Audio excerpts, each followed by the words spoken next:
Cool. So let's go ahead and review that mock challenge, the Flatiron Cake Off. Um, Looks like we got a few people who feel like they hit it. We got a lot of folks who need some more reviews. So that's what we are here for. Great. And that's why we do the mock challenges. So this isn't your first time out. You get a chance to hit it. Looks like, yeah, some folks had trouble with reviews and forums and stuff. Awesome. This is all good to see. This is all good to see. Great, great, great. Cool. So if you got less than a 3 and you feel like you need more work, or there's stuff that you hung up, or even stuff that you know, or stuff that but just like couldn't get out in time, that's all great stuff to know. Please stop me at any time to ask for clarification or questions, or why I'm doing something, or to drill deeper on something, and we'll get you hooked up. Any like overall concerns or questions before we jump into the code?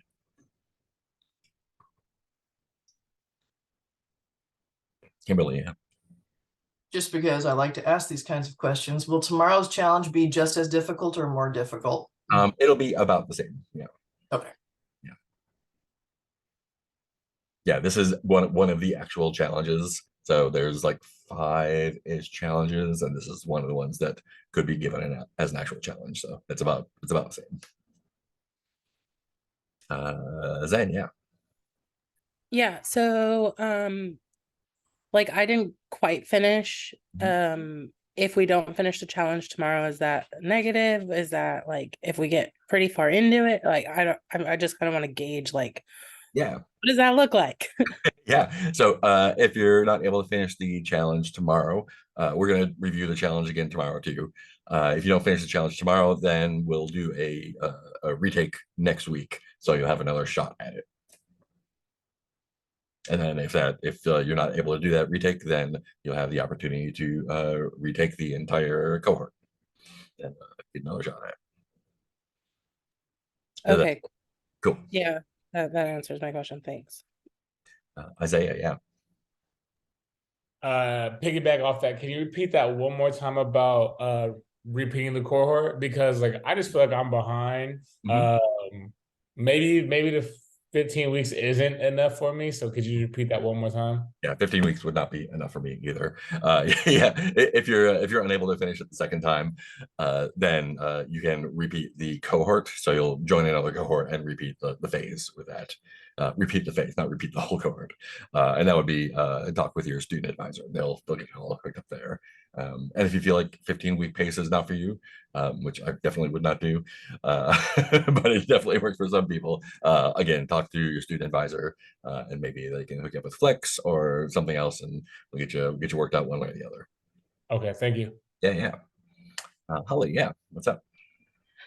So kind of a similar question about like a specific.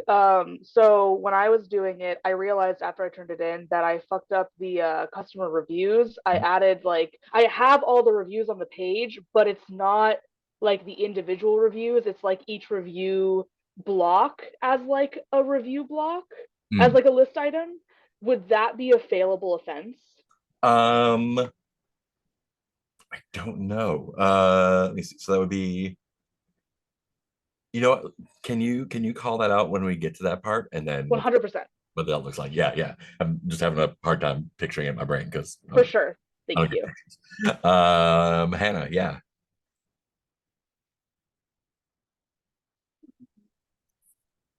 I'm just wondering, when we the inner HTML, is that like, does it remove an want, or because when I try to do the inner HTML, I realize that it can only remove want. So I'm just, because if, let's say if you have more than one list, that like it can remove the first list, but it doesn't remove the rest. So I'm just wondering, that like you need to use like for loop, or so the inner HTML is going to replace everything that's inside that element. So no matter how many things are in there, it'll remove everything in there. So if it's not removing something, I would say double check to make sure you're looking at the right element with the inner HTML there. Does that help? I mean, yeah, I mean, I know, I feel like I'm using the right element, but it didn't go crazy. Once I tried to do like, but it removed one list, then I tried to do another way, but then it removed everything when I click on something, and then so that's why I was thinking maybe I was trying to do like query select all Hmm. the list, but that it didn't work. Hmm. I don't know what it Yeah. the right way. But yeah. Interesting. Yeah. It sounds like Kimberly had the same problem. Yeah. I'm curious about that. Let's talk about more when we hit that part. And if we don't hit it, Yeah. I'd love to take a look at your code and see where we're at. Okay, thank you. Yeah, of course. Of course. Stephen. Before we start coding, is it possible to like go over like the prompts and like from the prompt, like kind of like if you have any tips or anything of how to like if you see name, image, description, like those things kind of tell you that you're going to need this function or that function, something like that, because it did say to read carefully the instructions, and I think I read way too carefully for too long. I was like, oh my gosh. And then I went through it, and then I had to go back over and over. But if there's any tips and tricks on how to, like, how if you read the prompt, you see name, image, this, then I'll know for sure that I need this, or if I'm pulling this, I'll need this type of function, something like that. Can you give me an example of what you're talking about? Yeah, so some of the challenges, it's asking for details, name, image, description, reviews. Let's see, we're gonna do a get. So you know how we do functions for each one, like function get cake details is one of them. Render cake, you'll know that you'll need one cake. You don't need all the cakes on the first one. So stuff like that. Yeah. Yeah, and I think that it's just a matter because everything's going to be different, right? So I think it's just a matter of looking at and kind of breaking it down in kind of like pseudocode is great. Maybe we can work through it that way instead of just going through the code first. So maybe that'll help do that. And yeah, that's perfect. yeah, and if that's not what you're looking for, let me know and we can work it out. Cool. Other questions before we jump in? Cool. Let's get into it then. Share. Where's everyone? There's everyone. Awesome. So here's what we're doing. This is the Flatiron Cake Off. We're using a local API to build out the front end. And we're going to look at the cakes. They're going to have photos and information and comments. So I've already gone ahead and started up my JSON server here.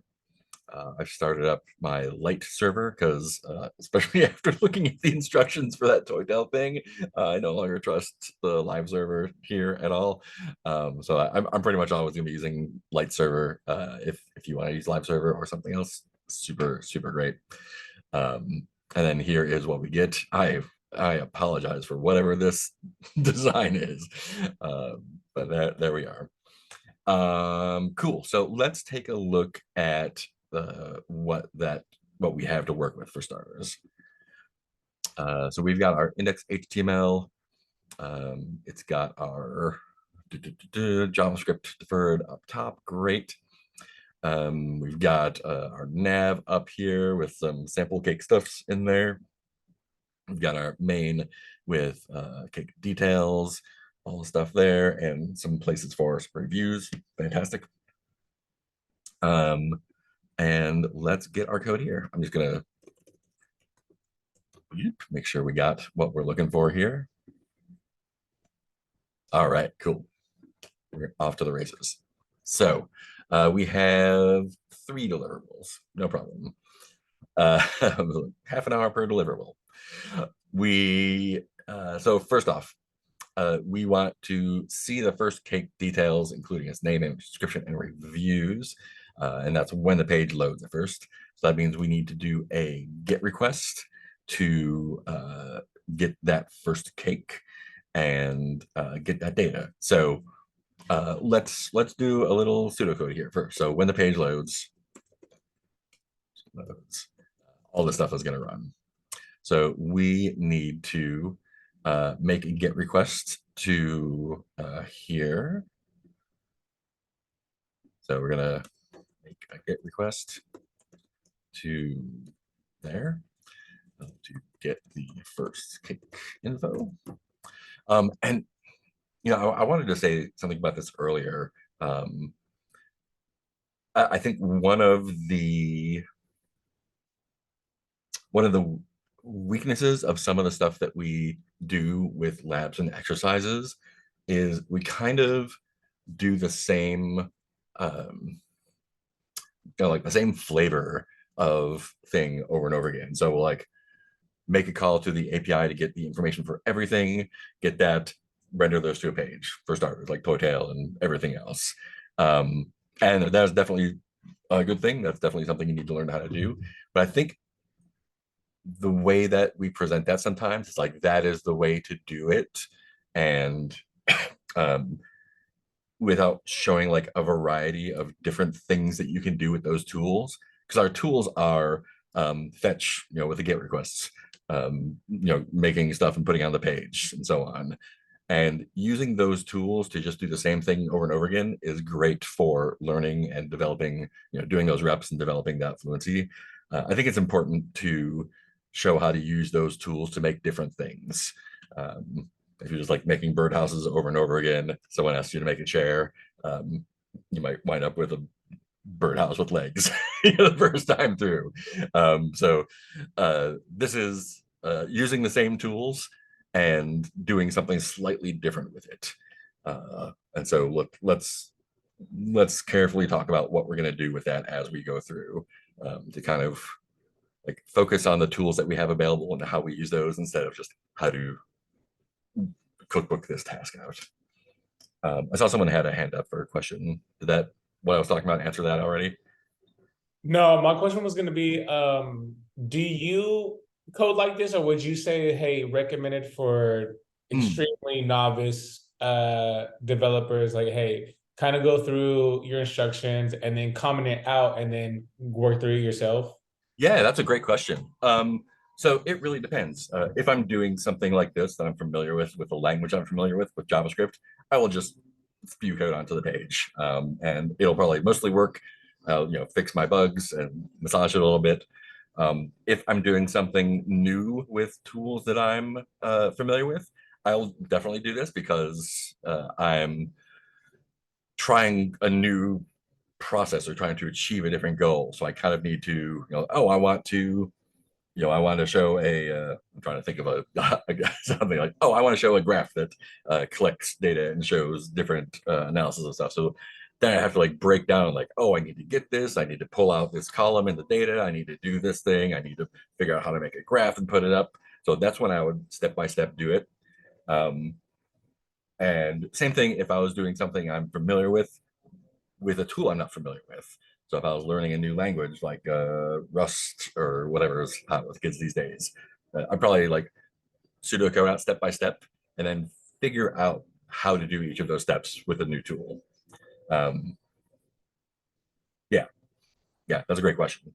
And often you'll kind of see the extension of that in real life, where instead of just writing comments, you're actually writing tests to like, oh, I'm writing a test to get this request. I'm writing a test to show how to do this, and then filling out the code for that. So yeah, but doing this is a great way to do it if you're not sure what you're trying to do, or you're not familiar with the tools, or both.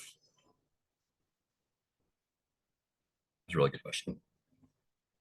They're also doing construction out front and cutting into the street with a giant saw, so it might be a little loud.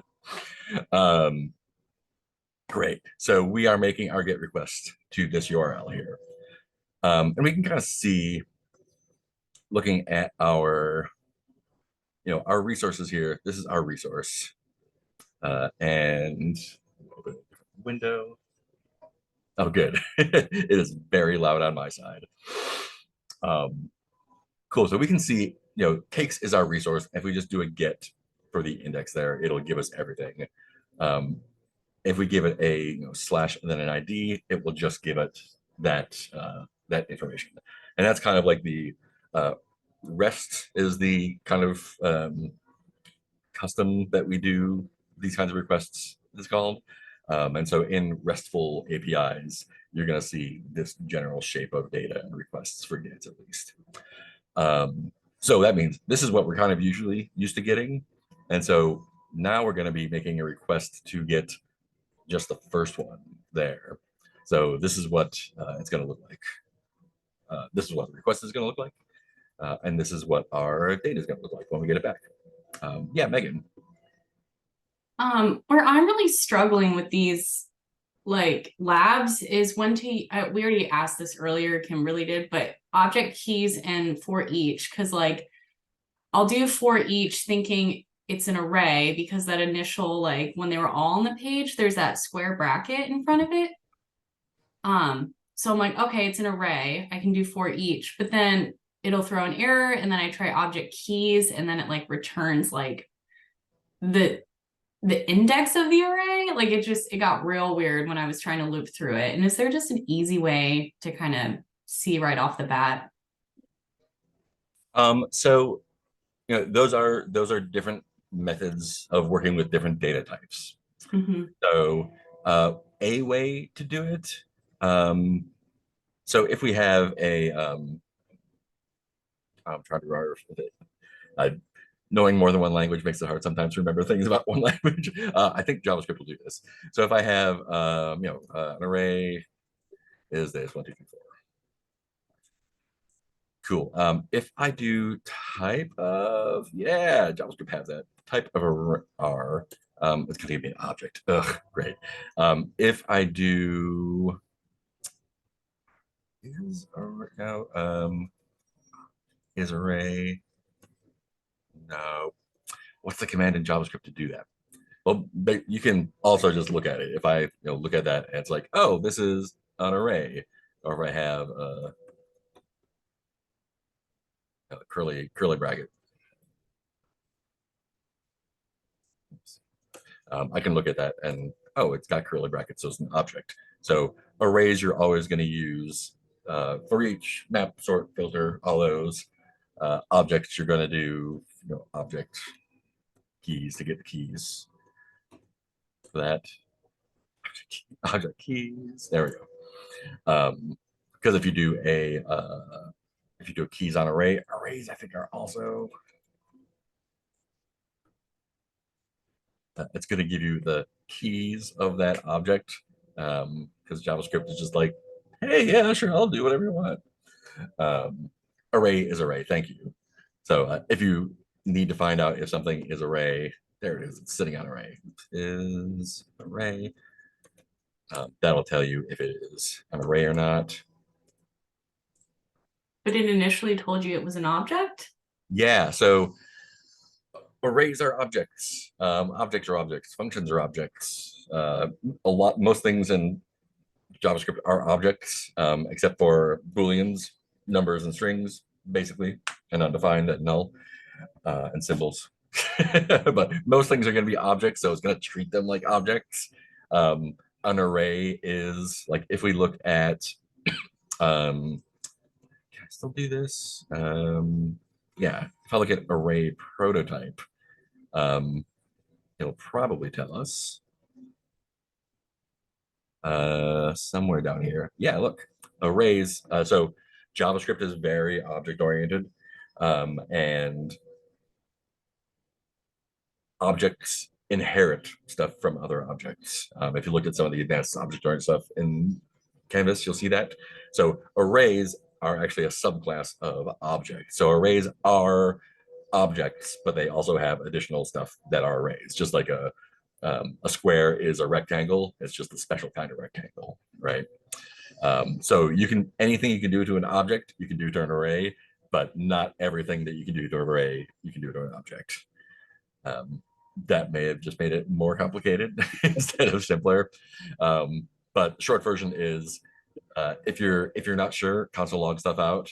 And if it's got square brackets, it's an array. If it's got curly brackets, it's an object. And this is probably where, if you want to look at the keys, go through the keys there, or use dot notation. And if you want to iterate through an array, you can do for each there. Okay. What if I did array prototype? I don't know. I don't. So if I do array prototype, it's gonna say, oops, if I spell it right. Oh, good question. I don't think I that's think gonna, it'll still say if you put the array in there though. yeah. If I do array, it's array. No, like sorry, I mean array dot prototype is array, and then in the parentheses, if you put the array that we were working with before. Oh yeah, so that won't work because prototype is on the array class, and the prototype of array is object, and is array is non-object, I don't think. So yeah, that's getting in the weeds there. For Okay. sure. An array that you declare becomes an object because JSON. Yeah. So it kind of treats the indices like keys if you desperately need to do it like that. But yeah, it's just look for the square brackets or the curly brackets, and you'll be good there. And also like look at the shape of your data that you're getting back from your API there. Holly, did you have a question? Yeah, so this is also kind of about like the structure of the test and what counts as like passing or failing. So for this first one, the end result that they want is for you to be able to see the cake's details, including all the information. And the way they asked you to do it was by doing this get cakes one. If you did it a different way than get cakes one, like if you just did get cakes and then like did it a different way so that the first cake was still showing up on the page, would that be okay? Or do they want you to do it exactly the way that they've told you to do it? That's a great question. And I was tempted to do it the other way. So technically, I would probably still pass it. This doesn't have tests, does it? No, it doesn't. Okay, good. If someone was really picky and they went through your code and they saw you were doing it not this way, there might be a conversation. You definitely need to know how to do it this way. Okay. If you turned it in doing, oh wow, what happened there? If you did turn it in the other way, I would not fail you, but would be like, hey, do you know what you did here, right? Okay, cool. Yeah, and the reason for that is, what if there was 100,000 cakes? Right. You can get 100,000 cakes and put it in JavaScript, but then your laptop fan is gonna start taking off because you've got so much stuff in there. So being able to request individual ones is definitely a skill that you should have. Cool. Thank you. If I was just looking at it, I was like, yeah, you got it. I would probably let it go, but then we talk about it. Zen, yeah. Yeah, so I also didn't get the cakes that way. I kind of did like the way you kind of taught us in the toy tale, because I just found it so much easier. Yeah.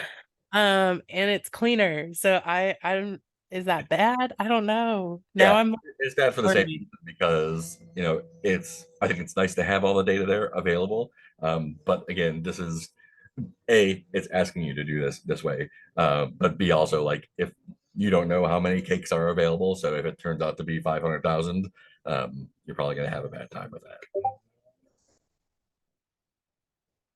But you should know how to do it this way, and we're gonna go through how to do it this way.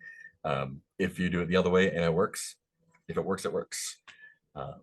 This is the instruction for this one, so I recommend at least trying it first.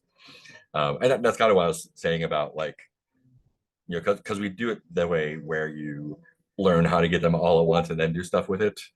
And that is definitely good to know. It's also good to know that that is not the only way to do things. I think the way we teach it, like we teach all of that all the time, and then we're like, cool, now just get one. And we don't really teach you the flexibility to do it the other way necessarily. So yeah, so this is a good thing to know.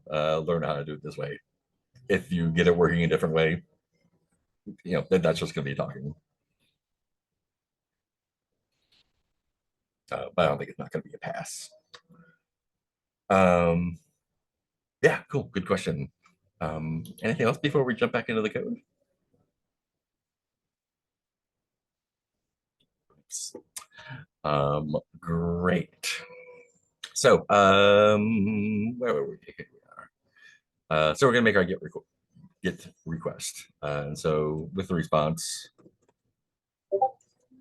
we're gonna want to beeping over here. Someone's making noise. With that, we're going to want to get the response, and we're going to take that object, and we are going to put that object on the page. So objects returns from that object page in the right places. Cool. Sweet. So let's take a look at what that looks like here.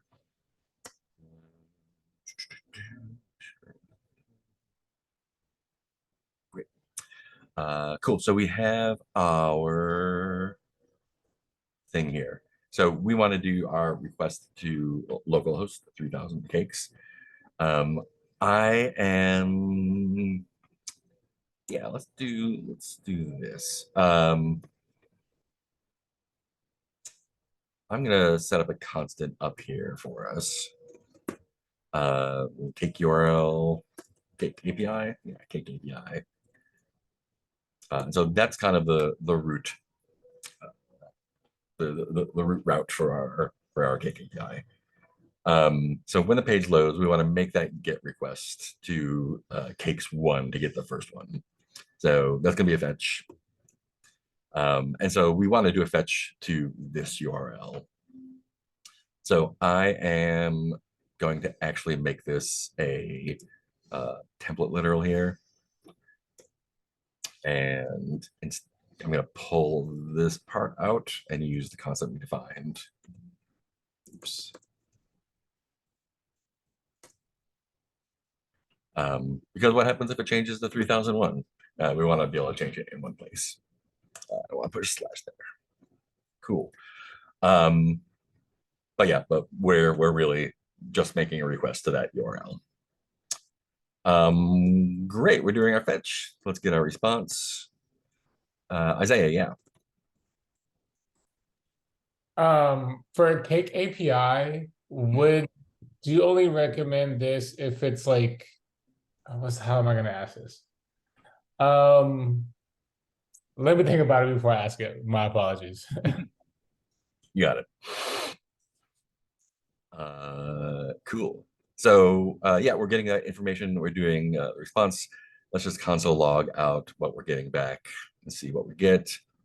And great, it looks like we're getting back the right information. Let it drip. Great.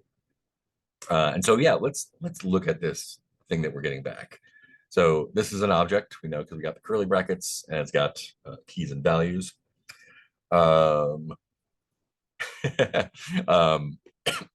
we've got description, we've got ID, we've got image URL, we've got name, and we've got reviews. And then the value of reviews is an array, which we got there. So let's see what we need to do with all that stuff.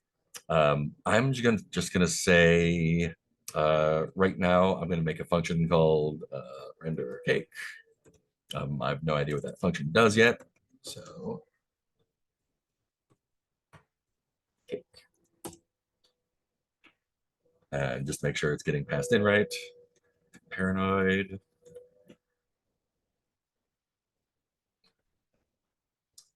Render cake. Great. So it's getting the cake information. Now let's look at what we want to do with that cake information.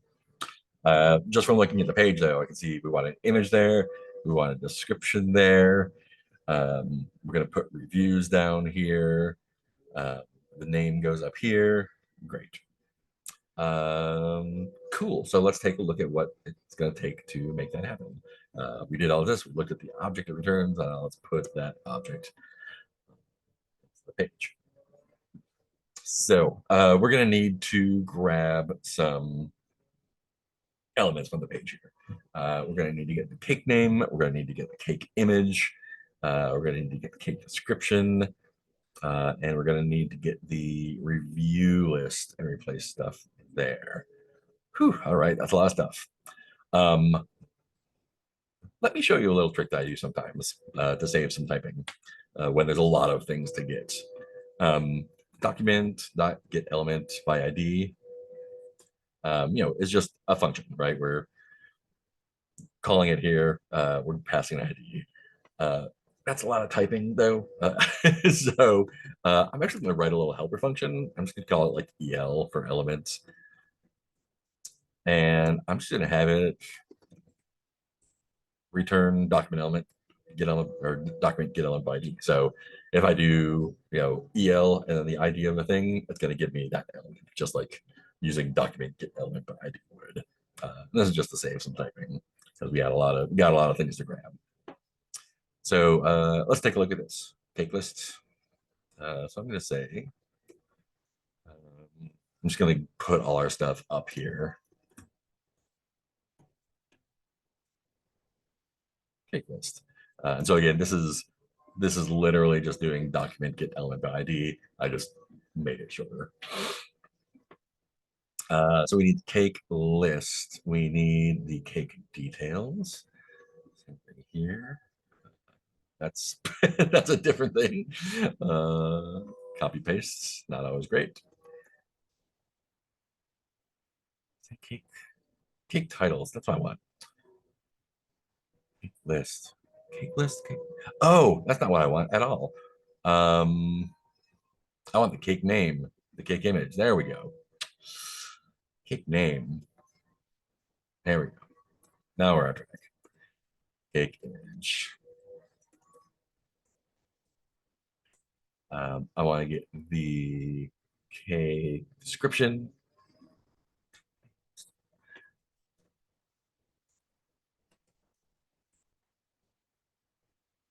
And I want to get the comments, the reviews here. So that's going to be my review lists.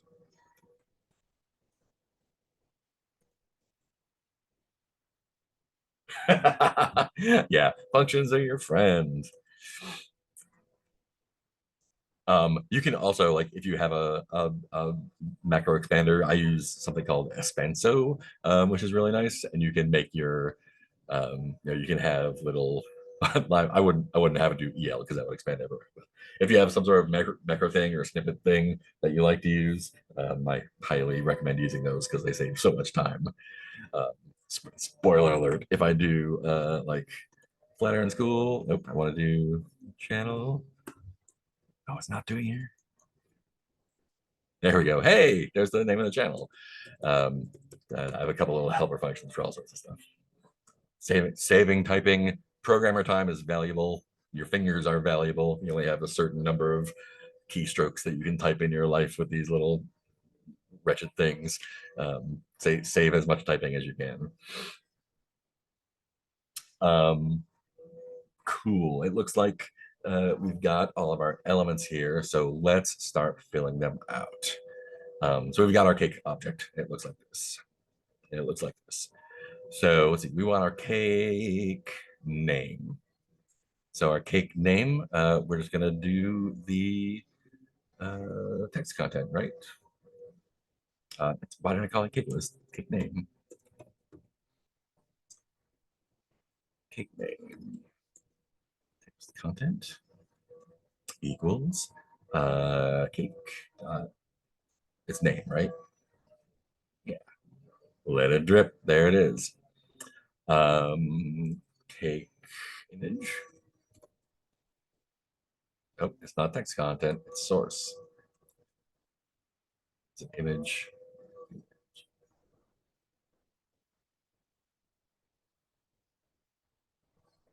Image URL. Image URL. We're gonna do cake description.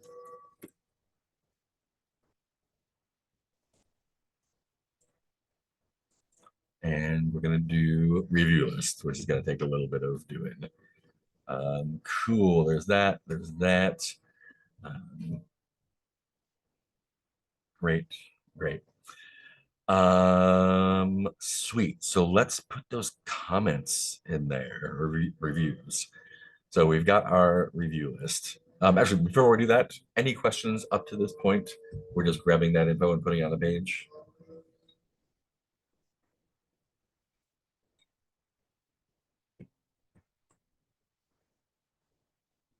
All right. So let's do our review list. So in our cake data, we've got an array as reviews. And I can, for clarity, let me break it out.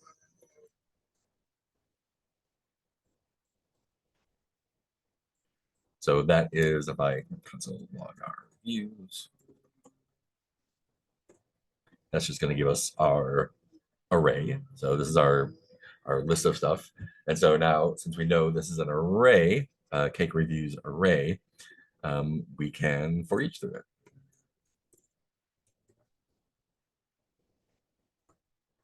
I'm just gonna, let's just, well, yeah. Review. Should I make another function for this? Yeah, why not? Add review to page, add review to page. Render review. I'm gonna render review. Great. And so that is just gonna take that review and render it. And just for concision here, I'm gonna do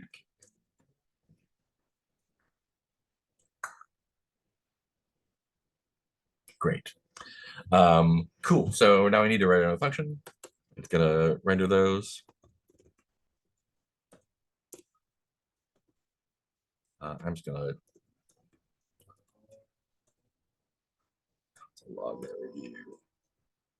Just to make sure I'm getting what I think I'm getting. Great, I am. So now I need to actually replace the reviews with reviews. So I'm gonna need to grab that review list. I'm going to need to make new, what does it look like? List items. So these are just list items with text in them. Fine. So let's do that.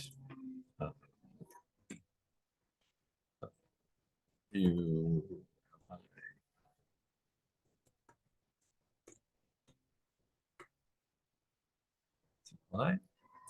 Get some text content. Equals review. And I'm going to append it to our review list.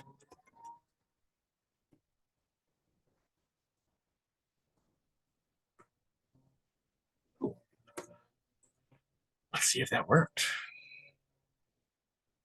Nope, it did not. Did I do the wrong thing? Review list is also getting cake description. There we go. I need to get review list. There we are. Copy pasting. There we go. It looks like it is only adding them, not replacing all of those.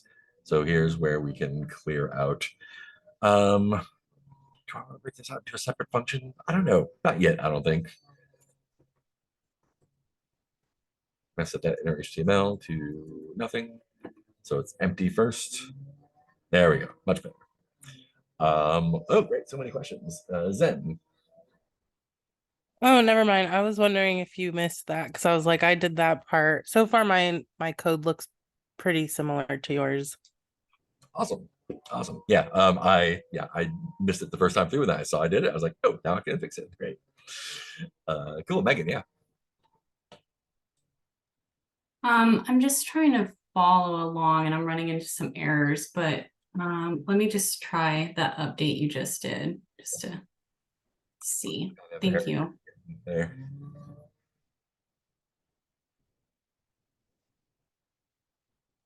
Yeah, I keep getting it's with for each. Like I just keep getting errors saying undefined. Can you read the error to me? Yeah, uncaught and promise type error cannot read properties of undefined reading for each. So it's saying that the thing that you're trying to call for each on is undefined. Okay. So If you're looking at cake reviews there, I would say, console log out cake reviews. Console log out cake. Just to make sure that everything is what you think it is. And then kind of work backwards from there. Okay, thank you. Yeah. David. You may get to this later, but I was confused by the initial conversation about the instructions. Why not just create a function to update the cake info and pass in the cake ID when you initially given the set of instructions for the lab? So yeah, let's talk through that. So see the first cake's details, make get requests and put stuff on there. Cool. So are you saying like render cake ID and then put the fetch inside here? Yeah, basically. And do all of that. Yeah, you can totally do that, 100%. And then when you start off, this is gonna be in there doing all that stuff, and then we'd say render cake 1 when the exactly.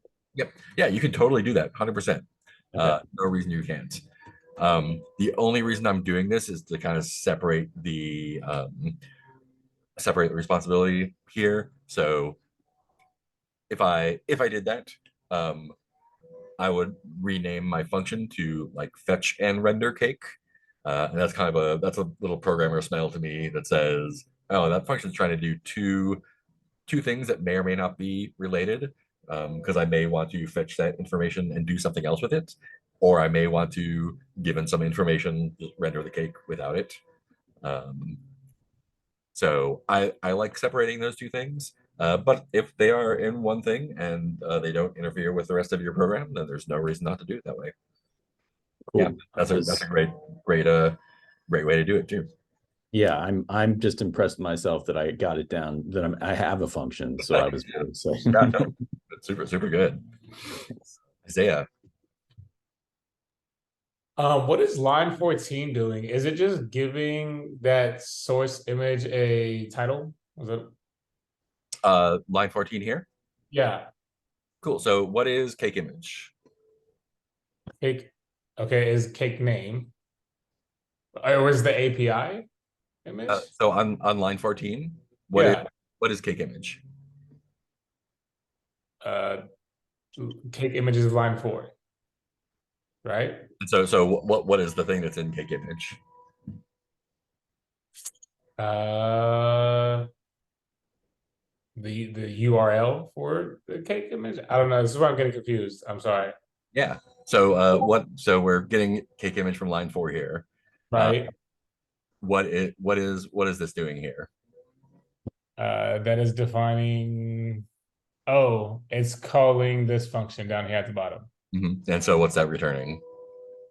The element ID, which is cake image. Mm-hmm. So what is cake image on line 14 going to be? I don't know. I'm sorry. I'm going in circles. Yeah. So what is, so this is the same as saying that, right? So what is cake image going to contain there? Say that again. What is what? What is cake image going to contain there? The document, the element ID. Are you sure? No. What does document get element by ID give you?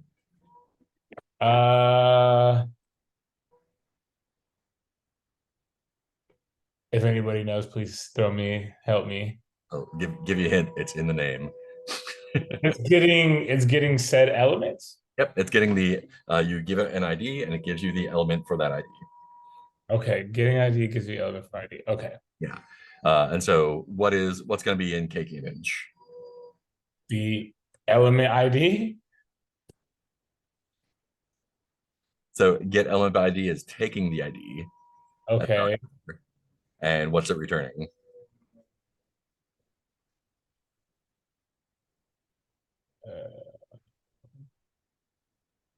The cake image. Close. Yeah, it's returning it's returning the element. It's getting the element by this ID. So you're asking it for, you're saying, hey, document, give me the element that has the ID that I'm giving you here, which is cake image. Okay, can you say that one more time? So you're getting the element by ID. So you're giving it an ID, which is cake image here. Okay. And you're getting the element, the HTML element that has that ID. Yeah. Okay, thank you. Yeah, in which case this is cake image. Okay. So cake image down here again is what? The element ID. Close. Right. Go back to it. So cake, the string cake dash image is the element ID. Okay. So what is the variable cake image that we have here? It is. Oh, fuck, we just went over it.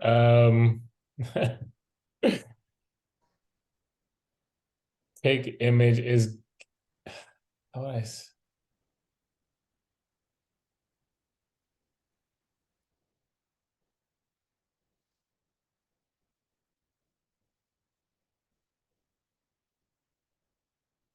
So what does get element by ID give us? The ID that's cake image. It takes the ID as an argument. What does it return? See, this is why I'm getting confused. Mm-hmm. So what? So if we have a function named get element, what are we getting from that? The ID of the element. If we're saying get element, what are we getting? We're getting cake image. So if we have a function called get element, just Okay. get element, what do we expect to get from that function? a element. Yeah, exactly. We're getting an element from that. Right. So get element by ID, we're saying we're going to give you an ID and we're going to get an element back. Oh, okay, we're going to give you an ID. Okay. So cake image is saying get element by ID, cake image. So here on line 14, what is cake image? That is the element ID. that is the element. The element. Okay, that is it. We're getting the element. Okay, went the long way, but we got there. Thank you. Yeah, and so then here we're saying set the source of that image. So we have the image element, and source is what image is being displayed on there, and we're getting that from the data and putting that up there. Does that make a little bit more sense?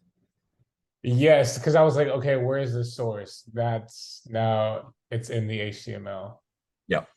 Okay, that's where I was getting confused on some labs too. Just a quick thing, like, so some of the labs in the index files, they're like preloaded with, I don't know, like your elements or whatever it is. So it's like it's calling from what they already preloaded. Because I was getting, it was like, I don't even know, like the oddball, the object ball one. Like I couldn't find all the years. I was like, I don't know where the years are, but it's already loaded in the other. Yeah. Cool. Did we have some other questions, or are we looking for answers? Cool. Oh, a lot of chats. Array, source data is an array. Cool. Do we have it? That's a lot of words to read. Are there any questions that that I can answer from chat?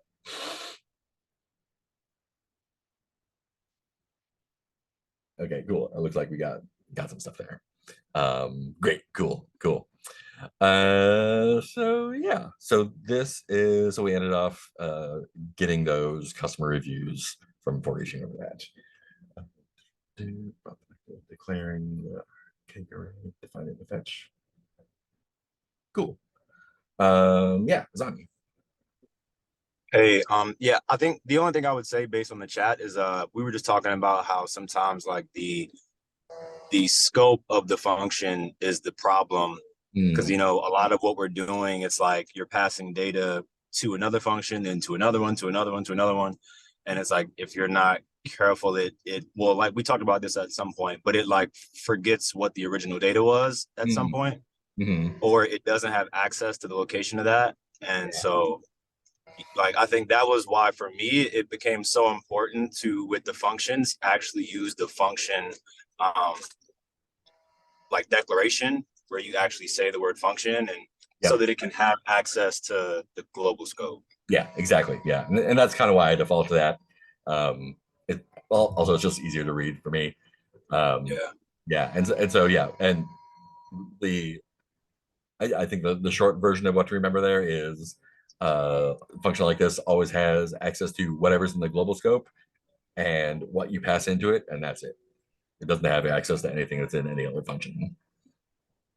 Oh, actually, one other quick thing that I wanted to call out too is I noticed that if you have an event listener and you create an element within that, well, no, if you are like doing any function and you're creating an element within that function, if you have to add an event listener to that new element that you created, that event listener has to go inside the function with it. It can't be outside the function. Yeah. Unless you're doing some fancy function work to pass stuff in, it's going to be using stuff from that scope. Yeah, for sure. Yeah, 100%.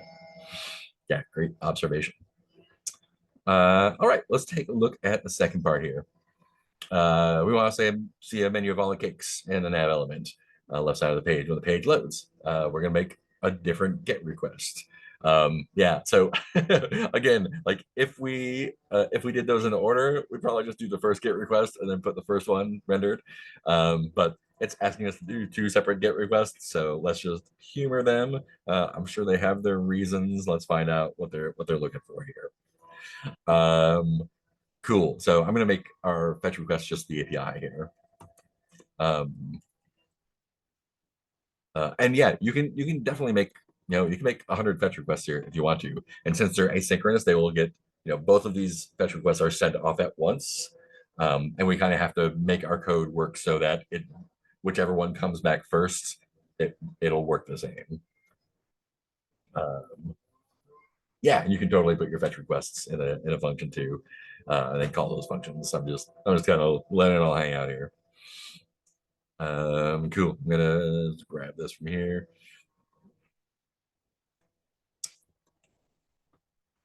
Cool. So let's make sure I don't have any other console logs there.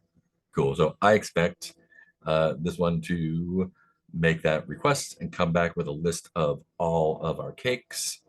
And I assume we have 10 cakes, and there are all our cakes. Great. So now it wants us to render a menu of all the cakes in the left nav here. Let's take a look at the HTML and see what that actually looks like. Nav, cake list. There we go. Cake list. So we have an ID. We'll grab that cake list. Do we grab it up here? Let me grab it up here. Cake list, right? So I'm going to grab that cake list, which I've already done. I need to clear out that cake list because there's already stuff there. And I need to make a bunch of list items. It looks like just the cake names, so no other information needs to be in there right now. So I'm going to say render nav, maybe render cake nav. That seems right. Let's do that here.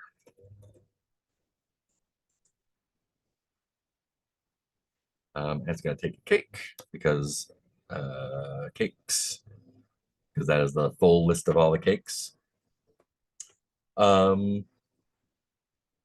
And so in here, we're gonna, I might just do this all in here. Maybe not. I don't know. We'll decide. First, I'm going to clear out the cake list for sure. Cake list, inner HTML. Nothing. So it's gonna clear all that out. Fantastic. And I'm gonna for each through all those cakes. So cakes reach. Yeah, and I'll make another function here. I could do it in line, but let's just do it here. Why not? Cakes for each. Add cake name to nav. Sure. I'm sure there's a better name for that, but that's what we're doing. Come on.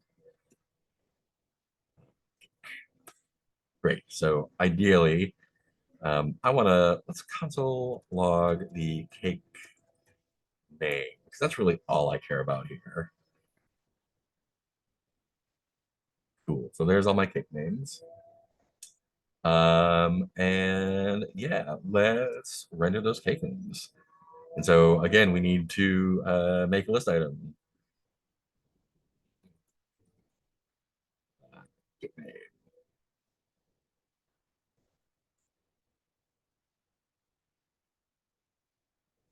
Hi.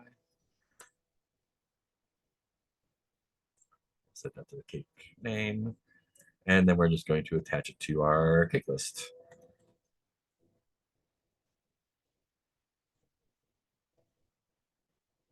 Great. Okay. Awesome. And I feel like that's going to do it. Let's see what happens. Hey, it did it. Cool. Yeah, Megan, what's the question? Can you explain how you just got the cake name? I'm getting all the information for the cake. Mhm. Yes. So I am getting all the information for the cake here, right? So log cake. So it's gonna run for every cake, it's gonna do this. And so I'm getting the full information for each cake here. But I'm just saying, just use the cake name. Okay. So we have access to the full object and we can use, we don't have to use every part of the object, right? We can just use that name if we want to. Does that answer your question? Yeah, thank you. Awesome. Yeah, Azani. Oh, sorry. I didn't mean to still have my hand up. Oh, you're good. Cool. Cool. So yeah, that's more like what we usually do. But we're just using the name there. Yeah, and I guess it's a little bit confusing because we're not using everything in the object, right? We're just using that one part of it. But yeah, cool. Pretty easy. What questions do we have about it? Yeah, Hannah. Well, you're the kind of different from man, but so I cannot really like identify. Hold on. Wait, can I see your posture again? The which again? The HTML? I mean, not the posture, the when you run this. Oh, the logs. Okay. So Okay. I can How? Wait. like that? No, I mean, how are you able to remove the per tree list? Okay. Oh, yeah. The cake list. Yeah, so that's what I'm doing here. I'm doing the cake list, Okay. removing the, I'm setting the inner HTML to nothing here. So I'm grabbing this cake list and saying this HTML is nothing.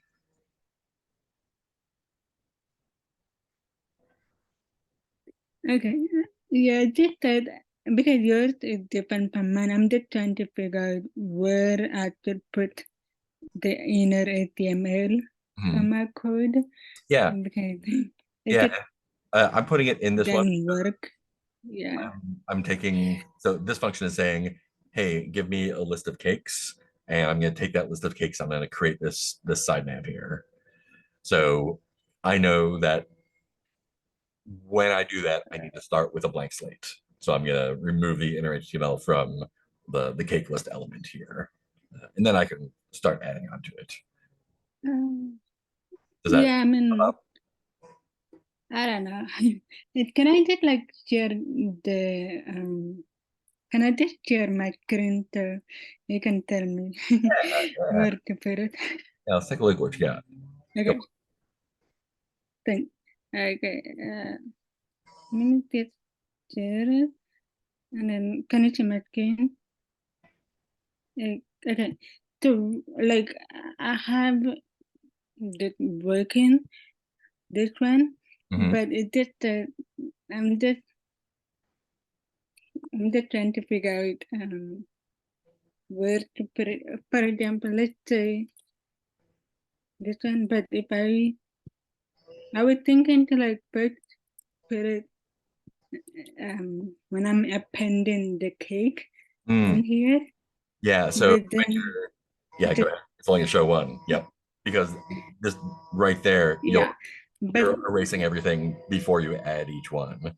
So you want to erase it before I you. mean, if I put it, Yep. but if I put it in here when I'm displaying the cake, it just didn't work. Oh, interesting. It's going to work sometimes, right? Yeah, look at that. Great. That's a great question. So can we go back to your code? That I'm just like Yeah, wherever. it's going to do that sometimes.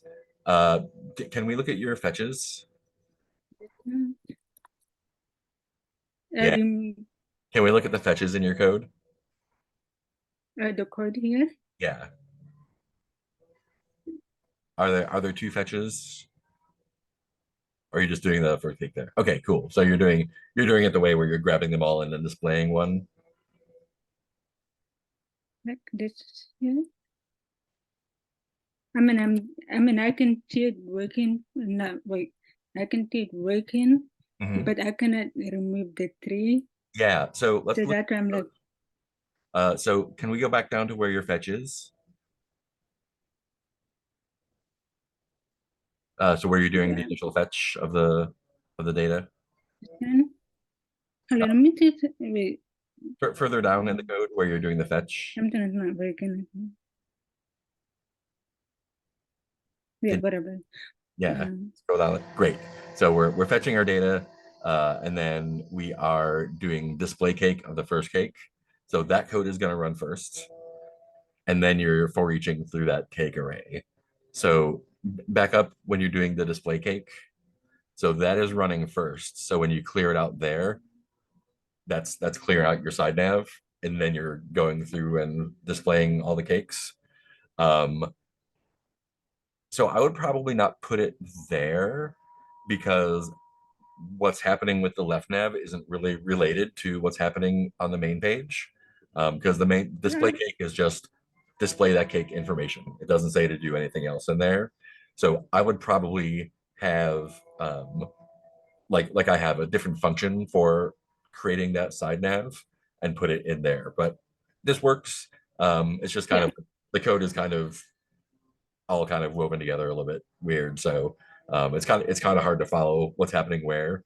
So I would say take a look at the order the things are running in, and like what each function is supposed to do, and just make sure that each function is only doing one thing. And if you have to do more functions, that's fine. So make sure that, like, if I want to display a new cake, it's not going to clear out the side nav, right? We want to just have that display that cake information. Yeah. Okay. Yeah. Let's go back here. Great. Cool. Other questions?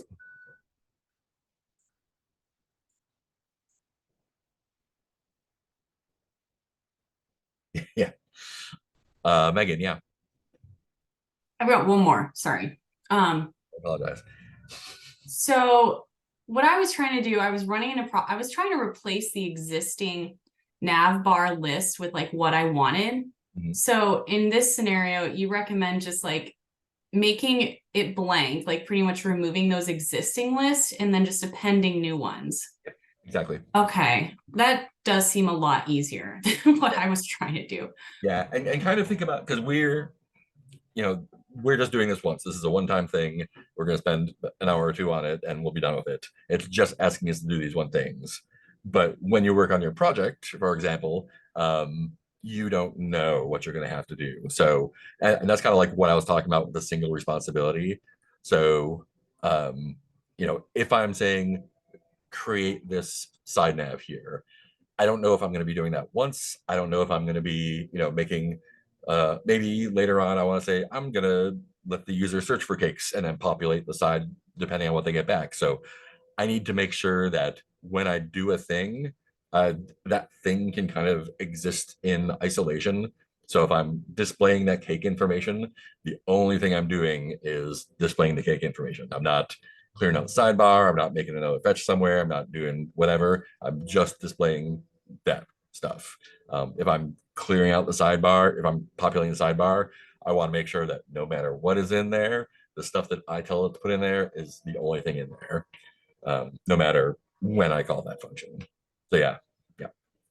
Okay, thank you. Yeah, you bet. All right. Add a new review to the page when the review form is submitted. No persistence is needed. Cool. So no post here. No post here. Great. So let's take a look what we have in our form here. Great. So we have our description form. We're going to need to grab that form so we can put a submit handler on it. We're going to need to be able to grab the information out of that form.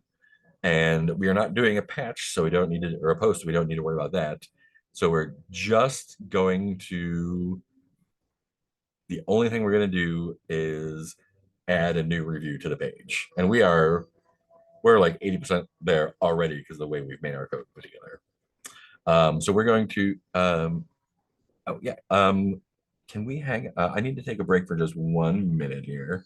I'll be right back. Let me mute myself.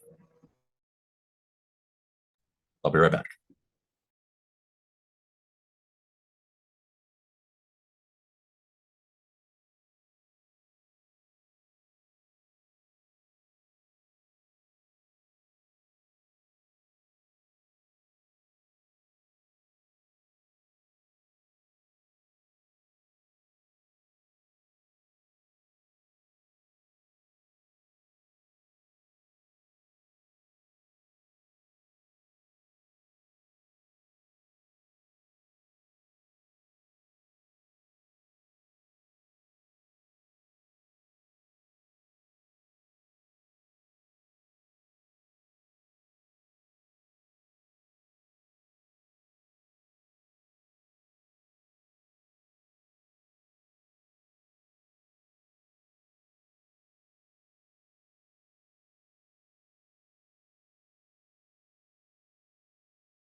Alrighty, cool.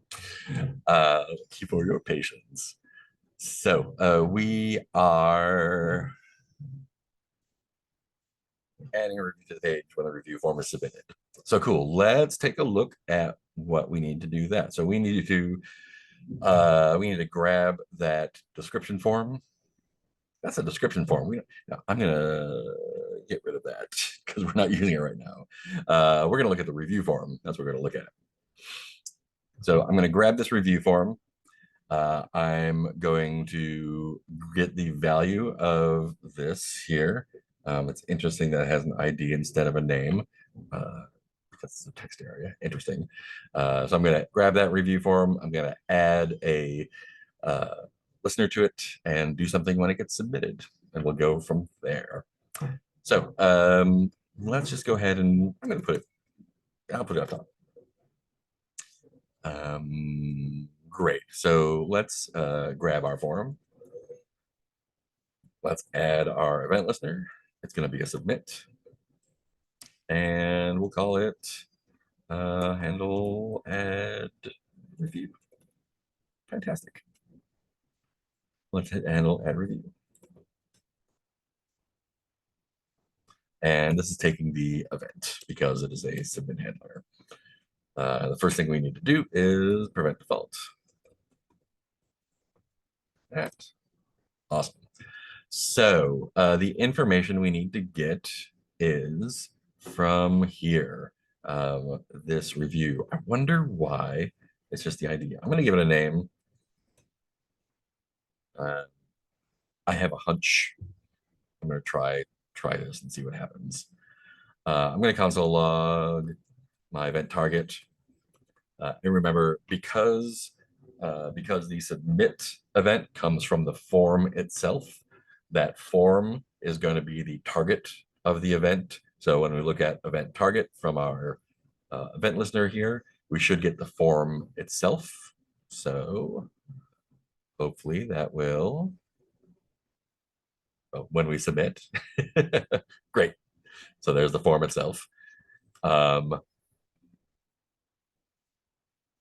let me, so there's a couple ways we could do it. I'm gonna do it the way that I think I should do it, and then I'm gonna do it the way I think it's asking to be done.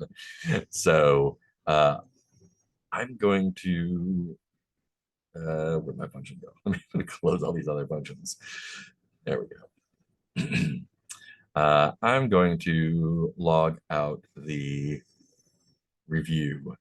Text areas are sometimes a little janko, and so it's not giving me anything. Oh, nope, that's not true. I should type something in there before I say something. Yeah, so it's actually not giving me anything there because it's a text area. Text areas are a little bit weird sometimes.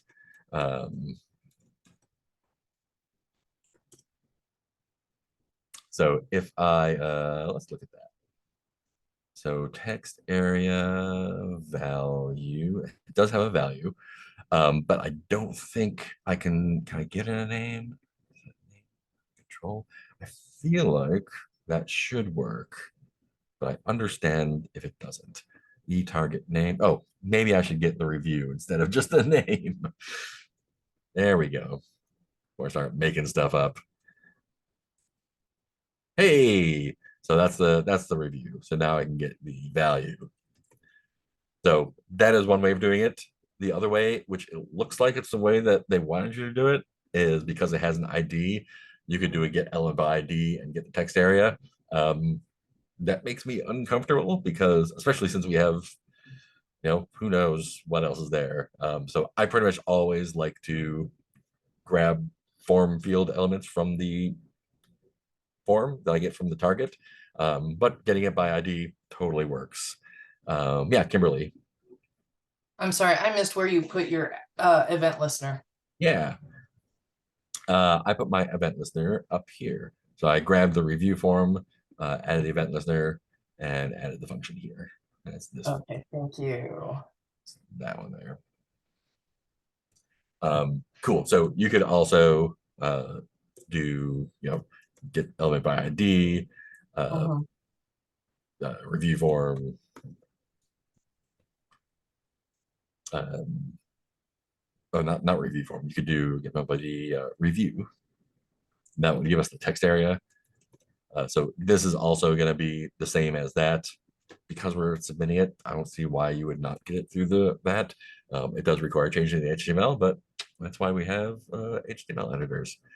So cool. So we're getting the value of the review there when we submit. Cool. So now we just need to create a review with that value. Do we have a function for that? Render review. Takes the review, does that. Fantastic. Let's just render review then. Does that do what we want? There we go. And we probably want to do a reset afterwards. Or target reset.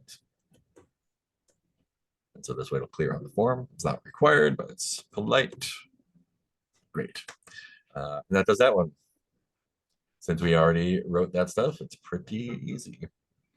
And again, if we wanted to do persistence, here is where we would do our fetch with a post and all that, but we don't need to do that to pass the code challenge, so we're not going to do it. I think that is the third and final required deliverable. Yep, sure is. Cool. So what questions do we have based on this?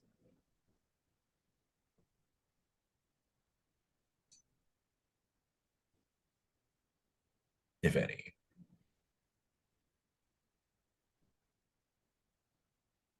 E-target review value. Yep. Oh, it did. Interesting. Huh. Maybe the ID also act as a name. Probably. Great. So yeah, so this is a passing code challenge right here. And we did it in just under 90 minutes. So here is the code. Any overall questions about any of this stuff, code or otherwise?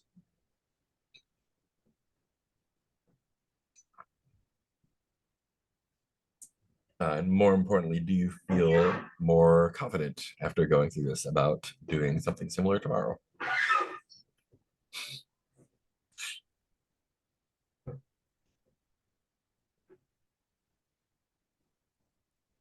All right. Sounds like there's no questions. I will stop sharing. I think everybody's stunned. Yeah, for sure. It's a lot of stuff. We spent a week and a little bit shoving all the stuff into our brains, and now we're expected to have it all come out in one piece. That is a big ask, I think. So yeah, again, this today's was just a diagnostic. If you were having trouble on specific parts here, now you know what to review for yourself. Everyone's going to be different. So if it's just like, what is even a function, or like, I don't know the specific little details of this one thing, everyone's going to be different. So everyone has something different to review for themselves. The way I did stuff is a way to do it. After doing this a whole bunch of times, I'm a lazy programmer, so I feel like it is the laziest way to do it for sure. If doing it a different way works for you, like doing the fetch with the function or whatever works, that's great. Your code does not have to be beautiful to pass. All it has to do is do the things. So if your stuff is kind of all messy and spaghettied and tangled up, but it does the thing, that's great. It'll do the thing, and we can smooth out everything afterwards. But as long as it works, you're good. Eileen, what's up? Yeah, so this challenge, it seemed like it was only under the extra bonus section to do like patch requests or anything beyond that. So do you expect for tomorrow it'll be kind of similar, where it'll just be initial fetch and post, or not post, actually, this one, yeah. Yeah, in fact, let me take a look what we have here. Yeah, so I'm pretty sure all the code challenges do not have patches or anything. I think the one we're going to do tomorrow I think the one we're going to do tomorrow is very similar, where you very, very similar, yeah, where you're going to be doing an initial get for one thing and putting it up on the page, filling out a menu, and then doing something with the data that you've gotten. So yeah, today's is going to be very, very similar to tomorrow's. So it's just going to have the gets. Thank you. Yeah. And there will be bonuses, but you don't have to do those to pass. And how's it going? So I was just curious. Obviously the challenge wants you to hard code for that center one, but is there any like real world scenario where you would want to hard code that fetch? You would not want to hard code it like that, but you would want to be able to grab just one. So like maybe, so for example, on this, we have our sidebar. And maybe one of the deliver advanced was one of these, but like you would want to be able to click on a sidebar and get just that one. So your function to get one would take in the ID and make a fetch for that and get it and put it on the page.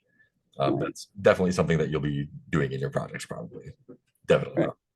Okay, because yeah, I did it where I just had one fetch, and in that fetch I did call for the first one to show up, but then it was universal. So I was just curious if there was any real world reason to hard If, code if one. it's hard coded, it works great in the real world. You will never hard code something like that pretty much all the time. You will definitely have it be like, give me an ID and I'll get you your thing. Yeah. Hannah, yeah. Okay, well, I was able to figure out what's going on. So Mhm. it looked like what happened is, I think because I have the click to kind of like make it disappear. Mhm. So I didn't have to create the new pattern, but Mm. instead I had to like move the inner HTML to the but pattern, and then it did work, and then did make me have a question. Like, how would you? Okay, no, not a question, but more like, do you think if there's no click, you can use the like inner HTML to the display pattern, but then if there's a click, and then we do move the inner HTML to the pet pattern, or because I'm just thinking like, I think I just have to figure out where to put the inner HTML Mhm. pattern. Like you have to just play with it and then just put whatever pattern work. Mhm. Yeah. Yeah, and pretty much the only like that inner HTML equals empty is just one way of clearing a thing out.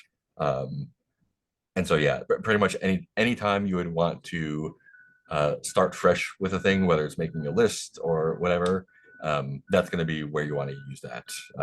If you know if you want to click on something and make something else repopulate. If you're and tell me if this is I'm on the right track. If you're like doing the thing where like you click on the nav and show more information, we're just replacing that information on the page, so we're not actually clearing it out. Is that kind of what you're asking? Yeah, and like, but the bonnet is the click Yep. and the cake. I would assume that the inner HTML would work and displaying, but then though the problem, then it Yeah. is like without using the click, and it did work fine, but Yeah. I don't know why Yeah. the So click and inner HTML so if did you not work together. Yeah. click on it and clear out like the cake information, there's not going to be anything there to put. You could clear it out and then recreate all the HTML that's there if you want to, but that would be a lot more work, and I am lazy, so I wouldn't do it that way. Yeah, I think I think the only solution that would work for me that like once you have everything done, that like put the inner HTML to whatever pattern work, Mhm. right? Yeah. Yeah. Yeah. Yeah. Like I think, yeah. Cool. Anything else? All right. Thanks for sticking it out this long. Yeah, so this is going to be very, very similar to tomorrow's. Very, very, very similar to tomorrow's challenge. So especially the first two parts. So if you can get those first parts working within a reasonable amount of time, you're going to be in good shape. If you this was a good diagnostic. So wherever you feel like you're not having a good time with that, that's the place to start focusing. Yeah, and ask questions in channel. Pop in the Hangout Zoom to hang out with folks. Yeah, that's it. Yeah, cool. Anything else you need from me before we break? All right. I will post this review video in the usual places so you can go through it. And I will see you in a little bit. Thanks for hanging out.